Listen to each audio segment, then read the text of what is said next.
Welcome back to another Horror Week episode of the Capes and Tights podcast right here on capesandtights.com. I'm your host, Justin Soderberg. This episode is once again brought to you by our friends over at Galactic Comics and Collectibles in Bangor, Maine. Visit them at galacticcomicsandcollectibles.com. This episode is Nat Cassidy, award-winning playwright, director, actor, and musician. He's appeared in such shows as Blue Bloods, The Good Fight, Quantico, and so much more. His plays have been on off-Broadway, New York, award-winning, up and coming, whatever you want to call him in the playwright world. But he's also directed some things and he's acted in some things, and he's also an author. And that's the reason we're here to talk to him this week. He's the author of books like Mary, Nestlings, and the upcoming novella Rest Stop that comes out October 15th from Shortwave Publishing. And also he has a book that you can pre-order right now called When the Wolves Come Home that comes out in April of 2025 from Tor Nightfire. But this episode, we're here to talk about Rest Stop, his novella coming out October 15th from Shortwave Publishing. Enjoy, everybody.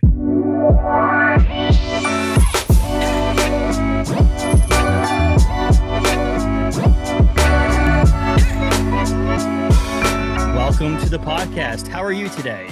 I'm doing well. How you doing? That's good. I'm doing wonderful. And first off, you know what? A couple of days from now, someone's birthday is. That's what I've heard. Bruce Springsteen? Ani DeFranco? Michael Douglas? It's funny because I've said that before to someone. They're like, "Where did you hear that?" It's not. I go, well, Wikipedia is one of them. He's like, "Yeah, that's not true. That's actually not my birthday then." But yeah, if you Google it, it actually is right. So is your birthday? Your birthday's coming up here on the 25th. So there you go. You'll be 26. Yeah, there you go. You'll be so I was thinking to myself, like, this is actually coming out, I think October, I have it right here, October 3rd. And so it's actually a happy belated birthday when this actually releases, but happy early birthday when we're recording. So it's right in the middle. But you'll be 26. It's great. It's great. You'll be 26 years old. I'll be 26 again. Oh my God, I am kind of close to 26 twice, aren't I? Not yet, but oh God. But that's great. So it's your birthday. It's good time of year. It's horror time, which really, let's be honest, horror time for us horror fans is 365 days a year. But it's, I'm getting in the mood. And actually, it's funny because I think you posted something or someone posted something that I'm actually like getting in the mood by reading Nestlings. But yeah, so I was trying to get it done before we talked, but you know what? I'm a parent. I've got a full-time job. It just didn't I'll take those reasons other than like, I'm just not vibing with it. I don't like it very much. It's too long if that's true, but this was perfect. No, that's too long. No, just kidding. But yeah, so we're here to talk some horror stuff. This is our horror week. This is like the second or third year we've done it. And we're doing that. So this week we have CJ Lead. It's joining us. We did a review of Swamp Thing, the movie, with a friend of mine. We got Clay McLeod Chapman coming on. That's a two for one because he writes comics. So we're going to talk comics, but we're also going to talk his books. And we have a couple of comic book writers and artists on. So it's a fun week here. We do this. We'll throw you right in the middle here, so we can talk some horror stuff. But you're a man of many talents. You're not just you try. Oh, I say talents. You do a lot of things. I don't know how well you do them all because I haven't seen them all. But I'm saying is that you try at least multiple things. I do. In fact, I'm in the middle of editing a video I'm going to post as soon as I get off of this this chat of playing some more songs. My little procrastination playlist, as I call it. So you can judge for yourself if that's worth watching or listening to. I mean, people with many talents, many things they do. Authors, writers, playwrights, actors, directors. You basically can say you have that, you do that because you've done it at some point. You mean like those people who, when you see you're a New York Times bestselling author, you can say that forever, even if it's only happened once. It's like this, you check that box off. Would you consider yourself all of the things that are listed on your website right now, currently, or is it more one of those things like you did act and you're not acting currently, or is it, or you just say those things, or you're just who you are as a person? That's all me, baby. I am a semi-officially retired playwright. I don't really write plays anymore, but I do have a couple of ideas that would be best fit for that medium still kicking around that I'm like, maybe I'll get to that one of these days. But I use all of those skills for whatever I'm doing anyway. So, and I'm still a working actor. I'm still auditioning. So the industry has slowed the fuck down. So yes, that's not my fault. But I'm still doing everything pretty much. As much as scheduling permits. So yeah, it's yeah. still a That's part of the awesome. package.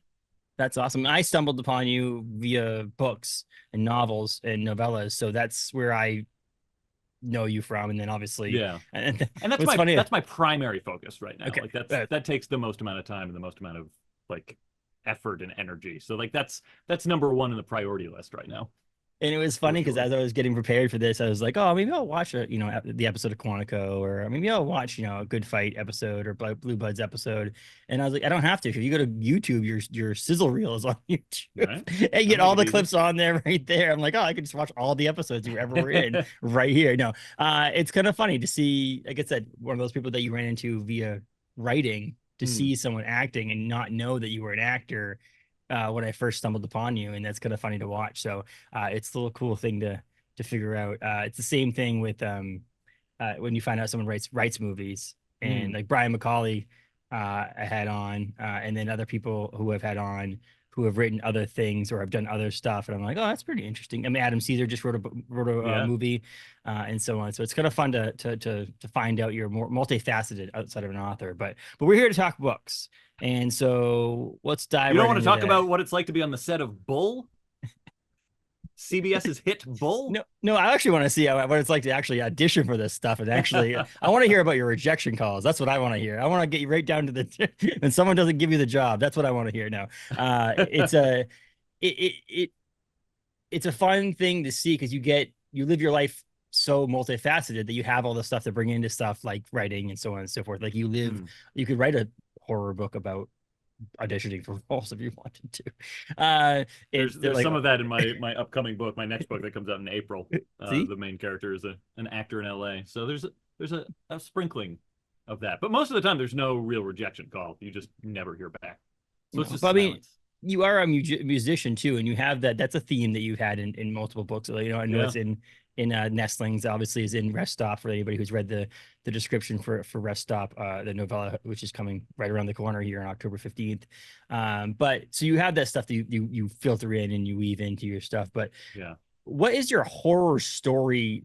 I guess your story, your origin story on becoming a fan of horror, but Hmm. also obviously again wanting to write horror novels or novellas. It's a tale as old as time. A tale as old as me, at least. I've been a horror obsessed person pretty much as long as I've been conscious, or at least as far as I've been aware. When I was a little kid, if it was spooky, if it was macabre, if it was scary, I immediately wanted it. And especially when I was a kid, it fucked me up big Mhm. time. Like it's not like I was always inured to it, but I was just compelled. I was Mhm. drawn to it. And part of that, I think, is that my mom was a big genre fiction consumer. She loved sci-fi, she loved horror. So it was also the early 80s. So it was like the height of the paperback boom, and she was reading all of that stuff that was contemporaneous to the era anyway. Mhm. And like I have a very early memory of her reading Jurassic Park when it came out. Just I can remember her on the couch with that white hardcover book. And I was single digits at that point, but she got mad at me because I kept bugging her, and she really just wanted to fucking Hey, read Jurassic read. Park. And I get it, I totally get it. But that's a very early memory, and also my mom. I always wonder how soon I should jump into the heavy shit. Yeah. But my Okay. mom had MS. Mhm. She had MS my whole life, and also have very very early memories of her like having to be whisked away to the hospital and stuff Mhm. like that. And so that was a thing that me and my brother and her, she was a single mom, just kind of had to get used to and acclimate to and metabolize, as it were. And I think horror was one of the ways through which she did that and kind of Mhm. passed that on to me. My brother was much more of a sci-fi guy than horror. But she and I would watch horror movies and talk about horror books all the time. And I think it was a kind of indirect way to talk about things like life being finite, bodies being fallible, and stuff like that. So some of it is nurture and some of it is nature. Like I just have always loved death and destruction. It's kind of how I got into acting too. I was I became a Shakespeare nerd very early on at like 6 years old because of hearing about Macbeth and what Mhm. Macbeth was about. And so like that kind of set me on these parallel tracks of wanting to write horror and tell horror stories, and also wanting to act in Shakespeare and things like that, stories that are bloody and tragic and violent and ironic and all that stuff. Yeah, so it's just kind of always been my ethos, the way I look Mhm. at the world. Bad things happen. Yes, I feel like that's the majority of horror fans. Like stories, not exactly, but the idea that they've been fans for a long time, as Yeah. long as they can remember.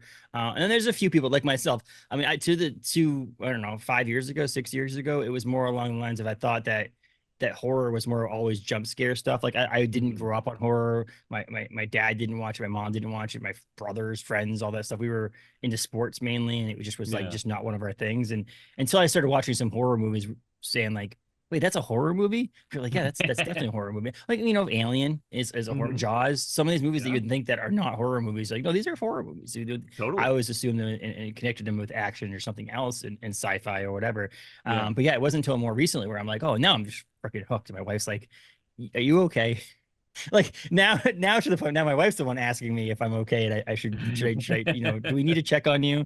We're obsessed with death and destruction and things and but horror as a genre is a wide genre to it. I mean, Mhm. there is this suspense horror and there's thrillers and all this stuff that goes into this genre that there is, and then there's some visceral stuff. And we've got Terrifier 2 3 coming up right now, which is I heard is like absolutely horrendously violent and I would gruesome expect and nothing less. which yeah, each one's gotten like just that much more, and he just announced that there's a fourth one coming, and I'm like, oh my god, what is going to happen on this? Is someone in the crowd of every movie theater going to get murdered? Is that how this is how this is going to end? That's how serious we're going to go. But yeah, and so I've just fallen in love with it because of the wide variety that there is actually in the horror genre. And so would that be movies or books or so on and so Yeah. forth? I'm in Bangor, Maine, so I am Okay. next door to Stephen King. Or And ground zero. so, and I hadn't read a Stephen King book until 2022. Oh And wow. so there's that. So that was the whole thing. And so Stephen King being in my backyard, and I literally lived like a block from his house in high school. And so people, oh, Stephen King this, Stephen King that, whatever. And I'm like, oh, I know Yeah. who he is. Don't really care. And I mean, I didn't see, like I said, I saw it because we had the losers coming to the Comic Con in Bangor. And so I was like, oh, I got to see this movie if they're going to be coming there. I got to know who they are. Right. And that's where I like got involved in it. Oh, I'll start reading this stuff, read Salem's Lot, all that stuff. So yeah, it's kind of funny. He's my neighbor, or his house is my neighbor. Let's be honest. Yeah. He's more Floridian now than Yes, he Mainer. is. And wasn't into it. So it's cool to see someone, like I said, I like the people's stories that are like a long time, always been there, Yeah. kind of ingrained in their stuff. But again, same thing for me. I like the idea of having someone who's like, oh, it's new to me. I'm fresh, and I get to live it all now. I get to watch Halloween for the first time. I get to read Salem's Lot for the first time, like I said. Yeah. And so as a adult with some sort of a functioning brain and understand it, which is pretty cool in my opinion. But I love it. I sometimes envy people who are on that journey because you get to, like you just said, you get to experience these things for the first time. The flip side, sometimes I feel bad for people who are on that journey only because there are, especially of like, I don't want to speak for you. I don't know how old yeah, you are, but for my generation, yeah, like 40-year-olds, there are so many movies from the 80s and 90s, especially from the 80s, that are so objectively bad. Like they yes, are bad movies that are so precious to me because I watched them before I had a fully formed brain. And now, like even to this day, I can watch them and like adult brain is like, yeah, wow, this is so bad. But I love it. Like the experience is so pure because it just brings me back to that feeling. So I do feel bad that you don't have some of those in your back pocket yeah, of yeah, just like, there's no criticism that will penetrate this movie yeah. at all. Yeah. Oh, and It's just a piece of shit. yes, exactly. And some of it also is not knowing, like it's one of those. What was I watching recently? I forget what I was watching recently. I knew there was a second season, or I knew there was a sequel movie. Yeah. And so I was like, that changed things. Oh, I was actually no, it was reading what book was that? The Kind Worth Killing by Peter Swanson. Oh, And wow.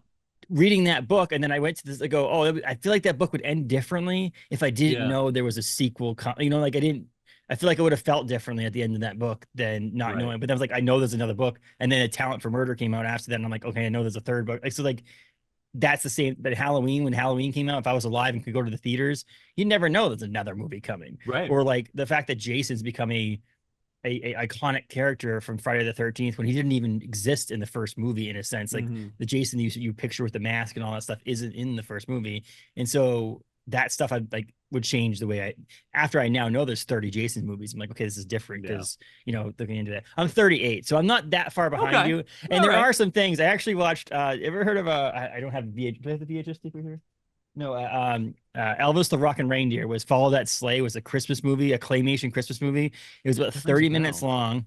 It's not available anyway. I bought it on VHS because I needed to see this movie. And it was one of the greatest movies ever as a kid. And one of the greatest movies ever. And in my mind, I also thought it was a full-length feature film. And I put it, it's like 26 minutes long and is not that good. Yeah. But like if I could mean something. yes, exactly. Yeah. Power Rangers was the same thing too. Power Rangers to me was like the greatest TV show ever. And then if you go back and watch that now, you're like, oh my god, that is horrible. But it's both sides of it. And but I'm 38 now, got plenty of life left. Hopefully, I can squeeze in a bunch of stuff, and but also reading new stuff. And I guess we are here to also chat about a book that's coming out, a novella, Rest Stop. I have my advanced copy, kind of. I really just emailed Alan and was like, hey, I bought it, can you please just send it to me? Give it to me. He's like, well, he usually sends out, that's the cool thing about Shortwave, is that they actually send, if you pre-order it, a lot of times you get it a couple weeks early, because they actually they already have them in house, so they just sent out whatever. So I would have had it by now anyway, but he or soon anyway. But I also wanted, because I'm seeing Tanya Pell sweet, on October 19th in Massachusetts, and so I wanted my Cicada as well, so he sent me my Cicada copy. But Rest Stop, I mean, it is, I don't ever want to use a public bathroom again. Thank you, I appreciate it. I guess if that's what you're ruining for people, there's other things that people have ruined with movies and books and stuff in the horror genre that people are like, oh, I never want to see. Or like American Pie has ruined apple pie for a lot of people. Or made it better for some people. Yeah, exactly. I guess ruining public bathrooms isn't really something that's a high bar to meet. Or at the very least, like, you'll go into a public bathroom a little more prepared. You'll make sure you have your phone. Well, that's the thing. So I do my reviews and stuff like that, and then I usually look at Goodreads, so you don't have to. I look at Goodreads. Oh, I look at it twice a day at least. And 9 Inch Novels wrote their only review is like 5 stars. It says, "I will never leave my phone in the car again." That's the only review that was on there. Like, that's all they wrote was that. I'm like, that sums up the book pretty easily. And as a paranoid person, I feel like I've done someone a service so that they never have to be in this situation again. Well, always check the lock. Well, my wife knows this. Like, I am I have to use rest air. When we go on trips, I am a person who has to use the bathroom quite often. And so I've gone to the bathroom in some pretty sketchy places and porta potties that weren't public porta potties, probably for construction workers, where I'm like, oh, I just got to use it, and so on and so forth. So it hit a little close to home here, being like, this is not going to be fun. So I think in my review, I said, like, I ruined public bathrooms to me, or at least I'm going to start peeing with the door open, and people are just going to have to deal with it. So it's ruined bathrooms for everyone around you now. Yes.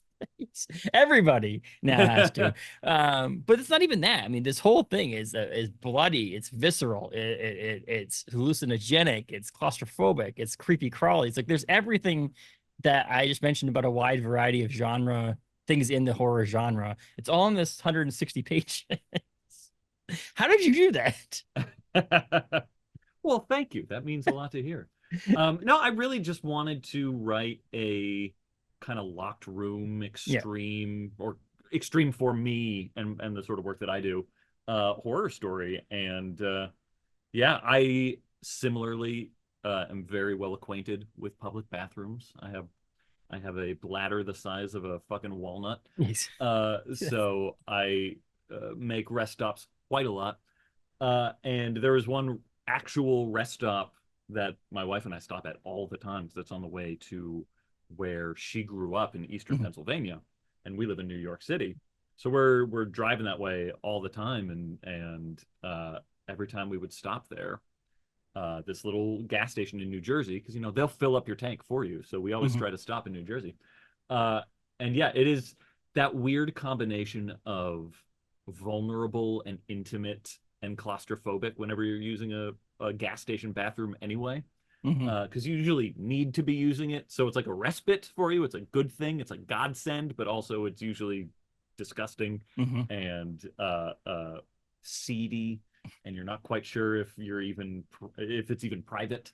Yes. So yeah, I just love that feeling. I love that feeling of I don't know what I'm gonna do in this, but like there's a thing I need to do, and I'm gonna just try and do that, but things could go sideways very easily. Yeah, so I'm glad to hear it worked on a number of levels for you. It did. It's funny because I always just think about public bathrooms as one of those things. It's like we all use the bathroom. So yes, okay, the men's room, the urinal, we all aim, but maybe you're on your phone, maybe something you sneeze or something happens and you go a little awry or splatter or whatever that is. So around the toilet should be dirty in a bathroom. Like that's just give it, right? But for some reason in public bathrooms, it's like shit on the wall. There's like people like, I don't know what the hell happens. There's like blood. And you're just like, what did someone get murdered in here? Like, what is this, a real life horror? Yeah, what happened? I want to know what happened in here. Maybe I don't want to know, but I still need to know. And but that's and then thinking about the idea that you're getting trapped in a bathroom or shut into a bathroom, a locked room type horror in a place where you don't even want to sit down. You barely wanted to, if you had to take a shit, you barely wanted to sit on the toilet, let alone sit down and have to stand this whole time. And then other things go awry. I just, after reading this book, I was just like, I'm so glad this was a novella. Like if this is like a 350-page book, I don't even know if I would have been able to make it through the whole thing. No. But it's not just that though. Like you deal with all of that stuff that makes you want to read with the lights on, or again, like we talked about, like ruining public bathrooms, that kind of joking around about it. But it deals with faith and life decisions, generational trauma, stuff like that too. So, I mean, we mentioned Terrifier. I mean, Terrifier is there to gross you out, scare the shit out of you, and have a good time. There's no lessons to be learned in Terrifier, other than if you see a clown in the middle of the night, run the other way. Like that's just like, don't screw with them. But yeah, but there's other stuff. So is that I mean, obviously as an author, you want multiple levels to your novels, but like that was important, I'm guessing, putting in this. It wasn't just to scare the shit. Yeah, that tends to be the way I operate. Okay. And for anyone who's listening to this who hasn't read Rest Stop yet, the bathroom is not that gross. If you're sketched out by like shit all over the walls, you don't have to worry about that in this book. It's a little cleaner than that. Yes. Although I have seen those bathrooms myself, and it is always just mind-blowing. How did that even happen? Yes. Or the thing that always, brief tangent, the thing that always just enrages me is people who spit gum into the urinal. Like, someone's got to clean that up. And that thing's just going to be sitting there, like, soaking up piss. And the person who's going to clean it up is the same person who would spit it. Like, the person who goes in there's not going to want to touch that thing. No one cleaning those bathrooms are paid enough to take gum out of the toilet. Yeah. It's so inconsiderate. It boggles my... I told my wife about it months ago, and she was like, what? People do that? And I was like, yeah. I have a lot of faith in mankind, but whenever I see gum in the urinal, I'm like, or paper towels. I've seen paper towels in the urinal too. Like, where do you think it's going to go? Where do you think this is going to go? Right. There's a small little slivers of holes in a drain there. I don't know where you think this is going to go. Human beings. It's. But I mean, yeah. As a segue, human nature, human experience. Those are the things that have always preoccupied me. They preoccupy me as an actor. They preoccupy me as a playwright. And I, as a lifelong horror fan, horror obsessive, horror student, horror acolyte, whatever you want to call me, I've always been very defensive about my genre and its merits and the import that it has. And so because of that, like whenever I write anything that is ostensibly a horror story, I can't help but try and have it explore certain aspects of the human experience in a, it feels almost too pretentious to say, but that is working on levels beyond just the attempts to gross out or to terrify. I want to like work on those levels too, because that's part of the fun of it. But I think horror is a great Trojan horse genre because you can sneak in these other things, these other dilemmas, these other layers, while also having an entertaining and thrilling and gross and unsettling sort of story. I mean, I've already broached the Shakespeare references, but like people forget, Hamlet's a ghost story. It's just it starts with a fucking ghost on the walls of the castle, and it's we don't even know if ultimately it is a ghost, or maybe it's Satan himself just trying to drive this this poor Danish prince mad. But it's also a beautiful, brilliant exploration on agency and on fate. And Macbeth is the same way too. Oedipus is the same way too. There are all sorts of myths that are, you know, we're kind of used to them because of cultural familiarity, but on the surface, they're just really fucked up, nasty little stories. And yet we use them as psychoanalytic terms. We use them as shorthand for the dilemmas that we face mentally all the time. Like there are resonances to horror stories that go far beyond just the superficial. And I always try and honor that in anything I'm writing. And Rest Stop, as you've already alluded to, was very much, I was trying to write about generational trauma and you know, the things that we are kind of going through as a country without like trying to get too specific, too bogged down into one particular time, although it is set during a very specific time. But I wanted it to be about these kind of larger things, about you know, even the title. This hopefully isn't too much of a spoiler, but as it gets discussed later on in the story, you know, I'm a big obsessive kind of history nut. And especially I went through a big World War II phase, as most middle-aged men do. And you know, especially given like my family history and background and stuff like that as well. This story touches on how crazy it is that like we came of age during a time of relative peace and prosperity and things like that, and how that is an aberration from the historical norm of our species writ large. These moments of, you know, where it's usually a lot of tumult, a lot of insecurity, a lot of death and destruction and things like that. And so the story kind of touches on maybe this moment in time in which we found ourselves was just a rest stop between periods of atrocity. And that sounds very heavy and not fun to think about, but again, it's a horror story. And that's part of the delight. Like you can talk about these things in entertaining, hopefully, knock on wood, manner, and then leave the reader to like think about that sort of stuff. I love that. I love thinking about that stuff. I love confronting mortality. I became a horror fan because my mom had a degenerative disease, for fuck's sake. So like, yeah, I love that about the genre. It makes it, when you go to write these things, do you think about that stuff first and then add the horrific stuff in there? Is it like a together, like it just comes to you as you write it, or is there something like I want to make sure that I have this, and this, and then I'm going to make these horrific things to go around about it? They tend to develop around the same time, but usually I am a scenario writer first. Like, oh, like the what if will come first. What if you got trapped in a bathroom? What if this happened? Or with Nestlings, what if you won an apartment lottery and the building had some surprises in store for you?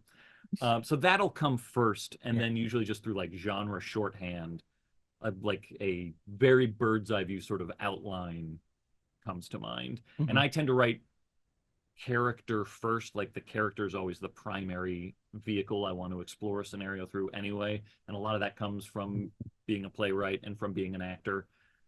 So like a character arc will begin to come to mind. Like, who do I think is the protagonist for this story? Where are they beginning and where are they ending in a way that is satisfyingly different from where they're beginning? And with that in place, and with the kind of general what if in place, then the sort of resonances will start to come to mind of like, oh, what could I say with that journey? What is a background that they could be coming from? What are some analogs that would be interesting to explore through through that scenario, through that character. So it develops second, but it's kind of a close second because it starts to tie in really, really intimately with the character arc. Because I was trying, like I mentioned with Terrifier, I don't want to hound on Terrifier, but the idea that I feel like Damien Leone is like writing all the horror, like horrific, like people getting cut in half kind of scenes, and he was like, what okay, if I saw a woman in half? Yes, and then we'll put a movie around that and see what happens. And I'll be honest with you, out of all those like gory slasher, pukey kind of like movies, it actually they're pretty good. So like I'm not shitting on Terrifier at all, but I'm saying like it's just kind of funny. It does seem like let's gross the hell out of people and we'll put a story around it.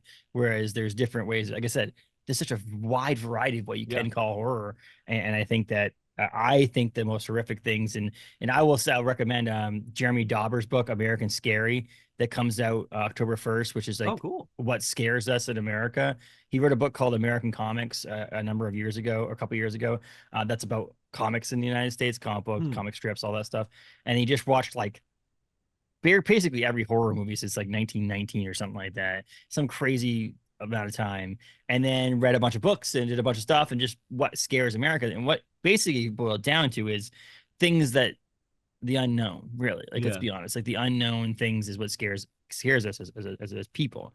And I think that a horror story such as this, where it's like this could be real, with a quick, a little bit of a deviation to the unreal, scares the shit out of me. And I think that's the biggest thing, creating some realistic, and that's what horror to me is things that could be real that have something slightly different that makes it not, know what I mean, like that slight deviation that makes it a not real thing that you go, oh, okay, Paranormal Activity to me scared the crap out of me when I went and saw it in the theaters, until basically the very end, which they changed from the original movie, where they kind of like CGI'd it and made this thing jump with the screen and all that stuff. If you haven't seen it, like if you haven't seen it, like it's been a number of years. I don't think I can spoil alert on that one. Paranormal Activities been out for a while.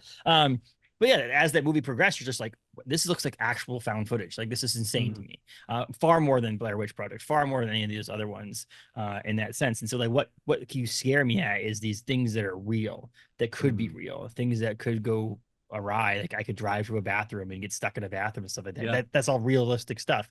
And then you have a little bit of deviation in it and make it so that it's okay. This is a novel. This is a work of fiction. This is not real, and so on and so forth. But yeah, I think that a horror story needs to scare me. It needs to make me feel uneasy.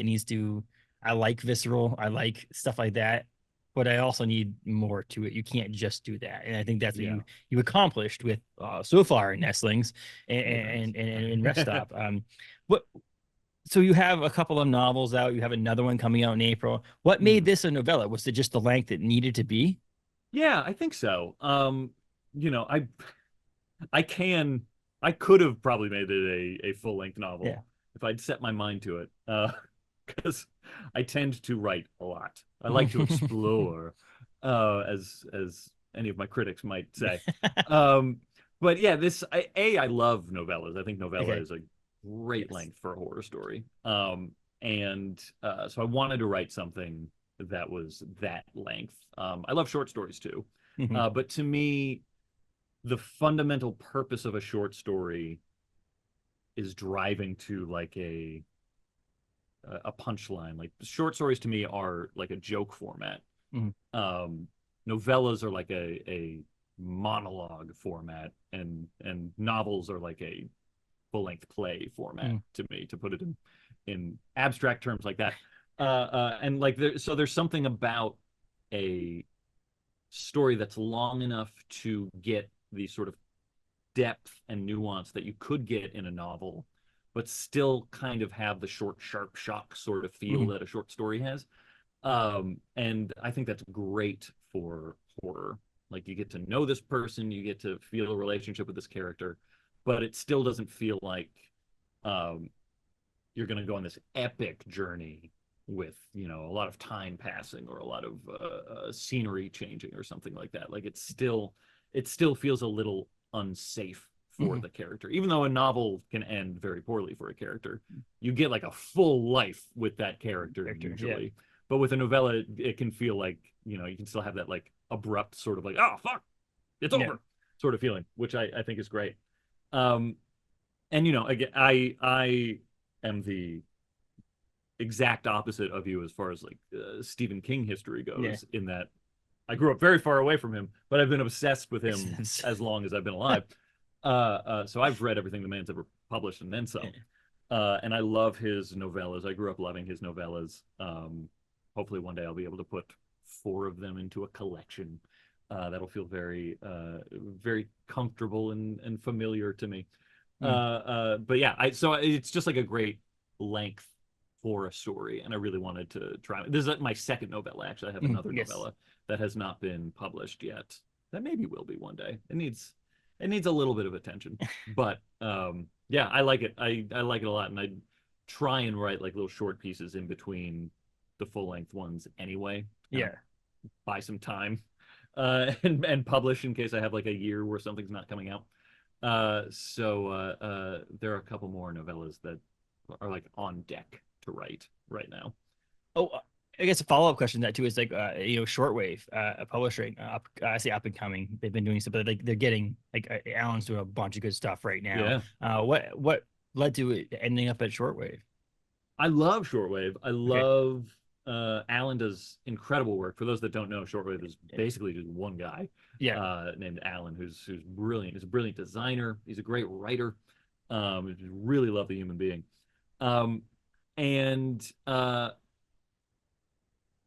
Yeah, like I'm trying to figure out chronologically what is more information than you need. But basically, so I have 2 short stories out with Shortwave already, 2 little chat books, because they do some great chat books as well. And I had this novella, and I also had basically like an empty year for this year, 2024. My next full-length book isn't coming out until 2025. And so I had nothing that was slated to come out this year, and that was not okay with me. I needed to have something come out. So I wanted to have this novella come out, and I knew that, I offered it to my main publishers, to Tor Nightfire first. But they wanted some things done to it, either make it shorter or make it longer, and I was like, I don't know, that might not be right. So they felt comfortable with passing on it, but also if they weren't going to pass on it, it wouldn't come out until like 2026 or something that, because things in trad publishing take a long time. And I was like, no, I just want something to come out in 2024. So I knew I was going to go an indie route, and once I got the blessing from them to take it to an indie publisher, Shortwave was pretty much right at the very top of the list because of the great work that Alan does. I knew it was going to get a great cover. I knew it was going to get great attention editorially. I was just like super excited to work on this with him. And I'm really glad I did. It got a couple of other offers from other places that also would have been great places I would love to work at. But I knew that the sort of attention it was going to get at Shortwave was exactly the kind of attention that it needed. And there are aspects of this book that wouldn't exist had I not gone the route that I went with, ideas that I bounced off of Alan and things I was able to discover thanks to the amount of time he was able to give me and stuff like that. So I'm so grateful that it's with him. It's been a really wonderful experience. And it's almost easy to forget. Shortwave's only been around for a couple of years. But it's just fucking banger after banger after banger. They're doing great work. And their Killer VHS series is absolutely phenomenal. And I got where'd it go? Here it is. They send you like a little like membership card too. When you do it, so you're a card member. Like you used to go. Us old people, I said we're 5 years apart. We can say that. Us old people. I used to go actually rent movies. Actually, speaking of that, little side note, I just watched a video on Instagram this morning about rookies in the NFL getting asked what a VHS tape was. They handed some rookies in the NHL or NFL a VHS tape, and literally they didn't know what to call it. God. And they handed them a floppy disk. And they kept on calling it a CD. I was so, oh my God. I was appalled. I'm like, I don't care if you grew up in this time, whatever. I know what a beta is, and I never had owned a beta. I have there's a laser disc of Five Goes West over here. I grew up during that. I didn't have one like a laser disc player, but I have a laser disc. So I know these things, and maybe it's because I'm in pop culture and I like, that's where it breeds out of this stuff. But like, I don't know. I was just like thinking to myself, I'm like, there's no way they're not going to know what this is.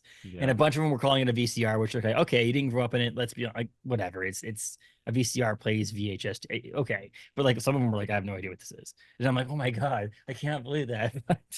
If you Yeah, I bother the remember crap out of seeing me. I remember seeing an anecdote. I think it might have been a post or something like that, or a meme or something. But someone was describing showing their kid a floppy disk, and the kid thought that it was a 3D printing of the save icon, not Well, knowing yeah, he yeah, had it a it's little like, backwards. But uh, and it's not that, like, those aren't even the true floppies. I remember the no, fucking floppy yeah, the disk. floppy ones. Where Yeah, I had you like installing a program on a computer was like 17 of these things just to put them in a yeah, computer. And like one of those floppy disks, like it's like that's not even like nothing is that small anymore. Like no yep. file size is that small anymore. I mean, like download 20 gigs of things in no time. Whereas back, yeah, it's just. I don't want to sound too old, but yeah, that's it was kind of funny. The VHS thing, it's killer. It's a killer. No pun intended there. But yeah, I mean, I think everything's they're doing is so well. And these other ones, like I got introduced to shortwave through Killer VHS, Yeah. and so there's those. Brian McCauley's got a guest on the podcast. He's coming on in October as well to talk about his Candy Cane Kills books over there. And but then I started reading the other novellas that they had going on over there, and that's where I came into contact with Rest Stop. But yeah, it's a great thing, and I'm glad you mentioned the cover really quickly before we wrap up here. Is the cover was technically a temporary cover, wasn't it? Yeah. Yeah, And, this is just how good Alan is. Like, he just whipped that up so we would have something to announce the book. And when it came time for like the actual final cover, yeah. we were both just kind of like, but that's people liked it. Yes. Like, they really liked it, and B, it's just, I don't want anything different. Like, No. it's perfect. And if There's you a read the few book, little things that have been added, but yeah, if you read the book, like if you it fits, like there's no yeah, it tells the story without giving anything away. yeah, It tells the story, it tells part of the story on it, but also like after you read it, you walk like after I read it, I read the PDF that he sent, but then I got the physical book and I looked at it again and I'm like, wait, there's a lot of like this is cool. I like you just I don't know something about it that yeah. some covers are just artistically good looking, and some covers are actually like again there's like Easter eggs almost on the front of this Yeah. thing that you kind of like get to know. And it came in the package with Hell yeah, it did. And like that's I one don't of know how to those do it. I that's feel one of like I should those put them elements here. that, oh yeah, oh, look at that little Mike. That's one of those elements that wasn't in the draft that I submitted Yeah. to Uh, Shortwave. Like, that was something that I kind of realized towards like the second or third draft or something like that. That would be fun to incorporate. So Alan was just like, yeah, I love that, and ran with it, and now it's a big part of the marketing. to the point where Um, it's yeah, you get these things, and that's huge to me. I do think that like, and I am sit on both sides of it. I'm a huge fan of everything that I read. I say everything I read, but when I read things, I read them because I'm a fan of things. So I'm horror. I've become a fan of yours. I've become a fan of shortwaves. So that's the reason why I'm reading it in the first place. But I'm also on the yeah, media side of it, which I'm trying to promote these things and give honest reviews and things like that. But like this is like Mad Cave Studios, which is a comic book publisher, sends out these tubes, or they have in a little while, but these tubes that have a poster in it and some things in it. And like they send other things like this. Like I got candy cigarettes in about a graphic novel where a guy, the main character, smokes a lot of cigarettes. And I've gotten Charred Remains, is about a firefighter. They sent a matchbook that had the Charred Remains logo on it. So like all these things, like that means a lot. And so if you can get yeah, that to the hands of the people, it also makes me want to buy it from Shortwave over any other publisher or any other store, yeah, even including my local bookstore. Is you want to like see what comes with it, or see the the bookmark that comes with it. My Nestlings bookmark is actually the bookmark that says Rest Stop on it, which is really weird. But all that stuff's cool and it adds to it. So yeah, I would say that obviously you haven't launched the book yet. The book is still coming out, but I think it was success already, and so that's pretty Thank cool. I you. mean, I I think that agree. teaming up with Shortwave was a good thing for you, and Yeah, I'm pumped about it. So October 15th, it hits shelves, and we link on our website and on a podcast to bookshop.org's selling of it, because it also helps our local bookstores in there too. So if yay. you want to order online, you can go through there. It's an affiliate link on there, so you can pre-order it now. And so on, and it's going to be available at all bookstores. So just buy where you want to. Just That's my buy it. biggest thing.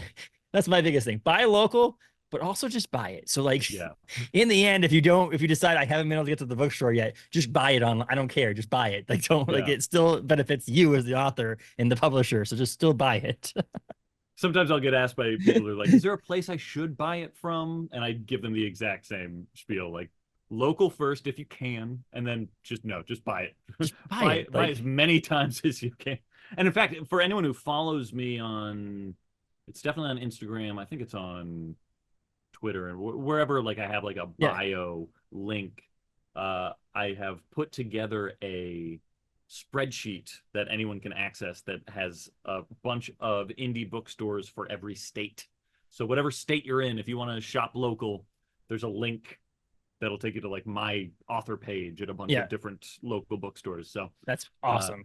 try and make it a little easier. Yeah. I used to work at a bookstore, an indie bookstore. I know the struggle. I It know the is. fight. It is, and it's one of those, also one of those things. So my local bookstore, indie bookstore, is downtown Bangor, which is Yeah. horrible for parking, and I very rarely get in there. So a lot of times I'm like, hey, to Jabron, the guy that owns it, I was like, can you just, and like I'll go in like once every 6 weeks, 8 weeks, and I'll just buy a stack of books. I'm like, can you mind just holding them for me? I'll be in it at Yeah. some point. And sometimes I'm just like, no, I don't want to go downtown, so I'm just gonna order online. But yeah, there's that shop local, but in the end, the very last thing, buy it versus don't buy it. That's the Yeah. big thing. Like, support the book, the publisher, the author, all that stuff. But yeah. So that comes out, Rest Stop, a novella, comes out Shortwave Publishing October 15th. Pre-order it now, or grab it when it comes out. But yeah, pre-ordering always helps. But quickly, before you get off here and finish here, you have a book coming out in April. I I just wanted do. to touch on that. When the Wolf Comes Home, that's actually with Tor Nightfire, like you mentioned, Mm, your publisher. Do you want to just touch a little bit on that? I haven't read it. I haven't, sure. obviously, nothing's, but I just want to make sure that people are aware of another book if they're a fan of yours that's coming out. Yes. Thank you. I am so excited for this book. I am also so honored to be a Nightfire author as well. I've so lucked out with publishers. And Nightfire I think is in the trad space like Yes. the best one. I love every title of Nightfire's and I'm very honored to be part of that roster.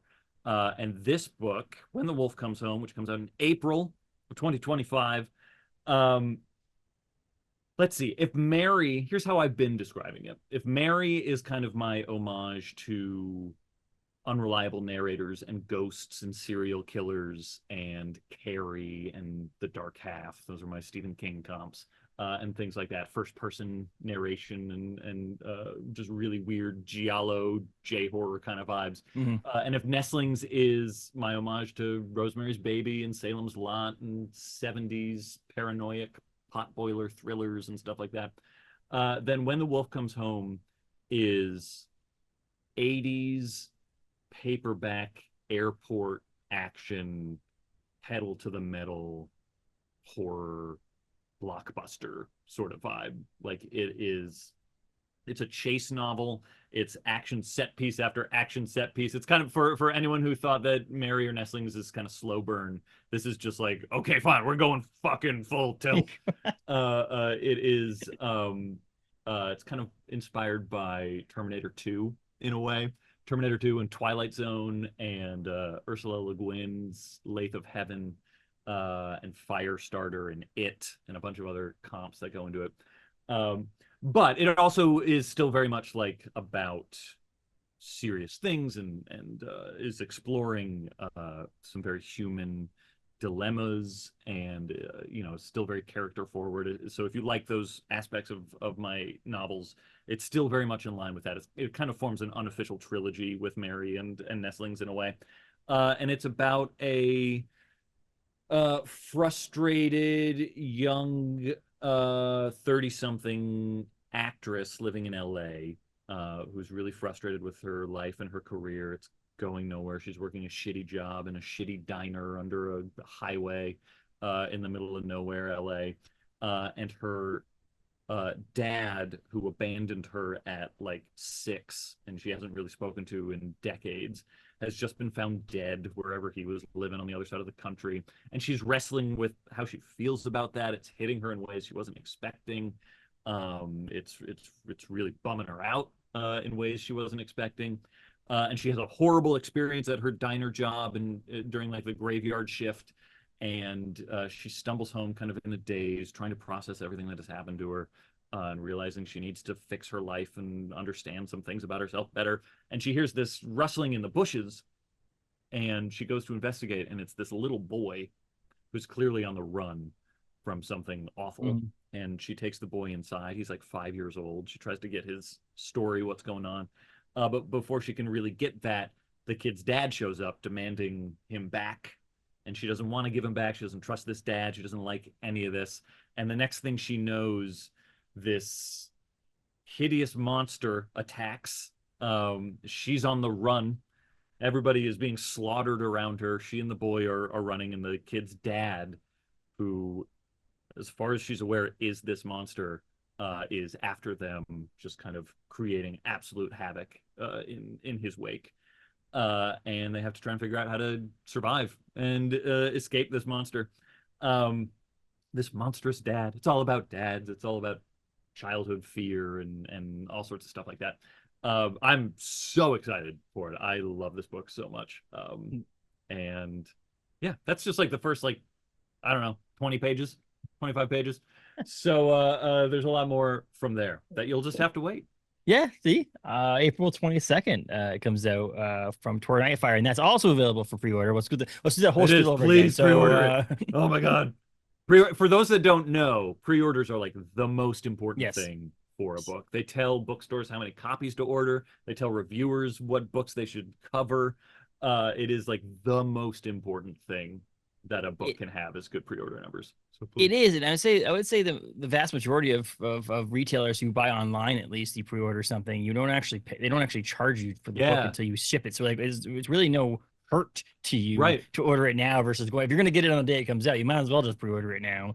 And I know again, corporations, things like that, but I know I've ordered books on Walmart that have come on Saturday for the release on Tuesday. So you might actually have an opportunity to even get a couple days early because of this. But but there's also bookstores who put it out like a week ahead of time. I don't know. I don't know what is going on there. Sometimes I walk into Barnes and Noble and I'm like, wait, that book comes out next week. Why is it still on another shelf now? I feel like the workers are just like, let's just get it out there. Let's just put it out. But no, so the like inverse is very brief side anecdote. When I was working at this, I was a manager at an indie bookstore in Greenwich Village in the early 2000s, and I was working there when the 2 final Harry Potter novels came out, and those were so embargoed that they were, obviously we got thousands of copies of them sent to us in advance, and they just had to sit in our back room, in our tiny store back room. And you couldn't even fucking look at them. You couldn't acknowledge them. You just had to like be like, nope, they're not there.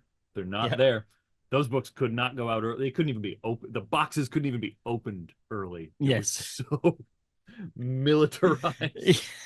And it's true. And I think most companies are gonna say they want you to wait, but there's some people just like, you know what, I'm like, I sent an advance copy of something as a thank you from IDW Publishing, and they sent me a book in the mail, and it says like release is September 21st, and it's just a warning, even though I'm just like, I'm not even a retailer, you just send it to me for like, thank you, and so on and so forth. But and I my local comic book shop, Galactic Comics, orders their Marvel comics and stuff through Penguin Random House because that's their distributor, and so I can also use him to get a novel, so he could order a novel that's anything that's Penguin Random House distributed.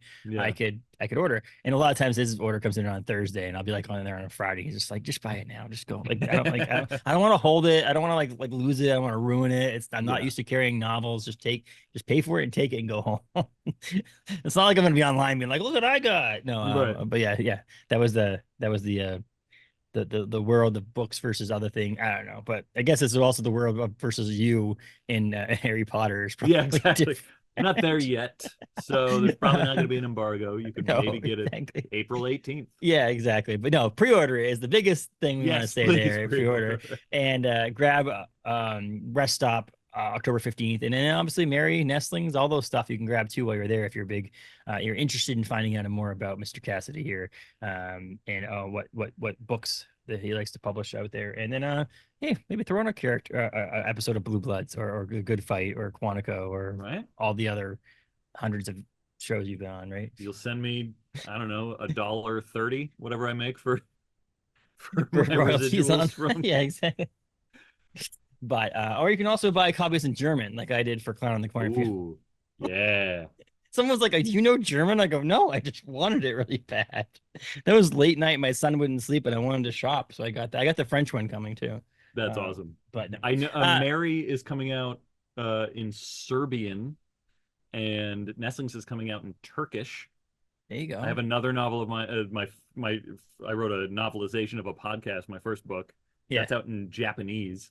Like that is the coolest thing when you get a foreign edition of your book and you're like, I don't even come close to speaking this language. Yes. I don't even recognize words in this language. I ordered because I'm a big Adam Caesar. I love Con of the Cornfield a lot, and so I was like, oh, that's kind of cool. And so I looked. The French copy is dope. Like the French cover is like a phenomenal. So I was like, I really want that. But then I was like scrolling through, and I'm like, this is hideous. Like this is horrible. And I'm just like, I need this now. Like this is horrible. The only thing I don't like about it is that the German the letters go. Oh, interesting. So like that's backwards. Yeah, like it should be like this. Yeah, but whatever. I'm like, I don't know. It's just awesome. And I'm like looking through it and I'm just like, I don't know any of this word. I know the word Quinn because I named my daughter's middle name is Quinn after Quinn Maybrook. But yeah. See, and Paul Tremblay's got a quote in the back on this one too. It's Paul Tremblay's name, and then the rest of it is in German. Yeah. But yeah, it was a pretty fun thing. So yeah, it's pretty cool. Do they send you copies of that too, or is that something you have to like? Usually, yeah, you'll get like one or two. I was gonna say one. It's probably doesn't want any more than that. What are you gonna do with 6 copies of a Japanese version of a book? But yeah, that's pretty cool. But yeah, so check out, pre-order. Rest Stop is what we were to talk about, but buy all your books, and then when the Wolf comes home, April 22nd. 2025 from Tor Nightfire. So grab that too. Thank you so much for taking the time to come on the podcast and talk during Horror Week. Anytime. Absolutely wonderful. And keep up the good work. Keep up the writing. I haven't finished Nestlings, so I'm not going to give you a it's good so far. Hey, thanks. Whatever gets you to the next chapter. That's the whole. Well, I don't have to do it anymore, right? We've already talked, so I can just stop reading it. I can just go to the next book. Just read the last page. Yes, exactly. I've tried that before for a book that I just couldn't get through it. I'm like, now I don't even know what the hell happened though. Like it's like trying to read the last chapter, being like, who do we introduce a character here? No, yeah. I appreciate it. I really do. You'll come back at some point in the future, but yes, you're busy, and I'm glad you took the time out and talk to us. So, but enjoy the rest of your week, and hopefully in the next couple of weeks, the numbers are fantastic. And Shortwave was like, oh my god, I can't believe we got a chance to do a book with you. So, I'm hoping that's the case. That's the hope. Thank you. Happy Horror Week, everybody. Yes. Thank you so much. Have a good one.